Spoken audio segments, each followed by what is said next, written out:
मत्ती की अंजील उसका 17वां बाब। 6 दिन के बाद यीशु ने पतरस और याकूब और उसके भाई यूहन्ना को हमरा लिया और उन्हें एक ऊंचे पहाड़ पर अलग ले गया। और उनके सामने उसकी सूरत बदल गई और उसका चेहरा सूरज की मानित चमका और उसकी पोशाक नूर की मानित सफेद हो गई।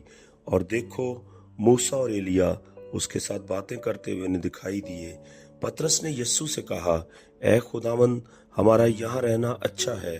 मर्जी हो तो मैं यहाँ 3 डेरे बनाऊं, एक तेरे लिए, एक मूसा के लिए और एक एलिया के लिए।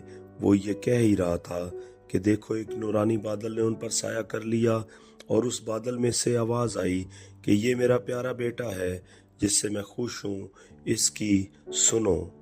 शागिर्द ये सुनकर मुंह के बल गिरे और बहुत डर गए। यीशु ने पास आकर उन्हें छुआ और कहा, उठो, डरो मत। जब उन्होंने अपनी आंखें उठाई तो यीशु के सिवा और किसी को ना देखा। जब वो पहाड़ से उतर रहे थे तो यीशु ने उन्हें यह हुक्म दिया कि जब तक इब्ने आदम मुर्दों में से ना जी उठे, जो कुछ तुमने देखा है किसी से उसका जिक्र ना करना। शागिर्दों ने उससे पूछा कि फिर फकीह क्यों कहते हैं कि एलिया का पहले आना जरूर है। उसने जवाब में कहा, एलिया अलबत्ता आएगा और सब कुछ बहाल करेगा, लेकिन मैं तुमसे कहता हूँ कि एलिया तो आ चुका और उन्होंने उसे नहीं पहचाना, बल्कि जो चाहा उसके साथ किया।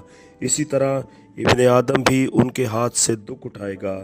तब शागिर्द समझ गए कि उसने उनसे यूहन्ना बपतिस्मा देने वाले की बाबत कहा है।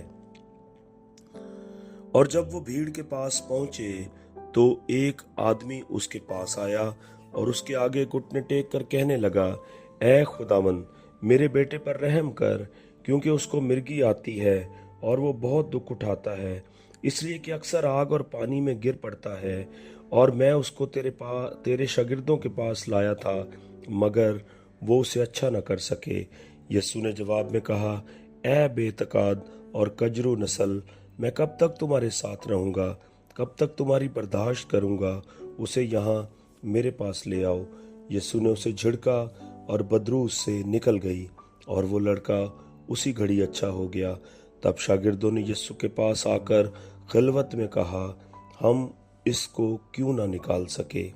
उसने उनसे कहा, अपने ईमान की कमी के सबब से, क्योंकि मैं तुमसे सच कहता हूँ कि अगर तुम में राई के दाने के बराबर भी ईमान होगा तो इस पहाड़ से कह सकोगे कि यहाँ से सिरक कर वहाँ चला जा, और वो चला जाएगा। और कोई बात तुम्हारे लिए नामुमकिन ना होगी। लेकिन ये किस्म दुआ के सिवा और किसी तरह निकल नहीं सकती।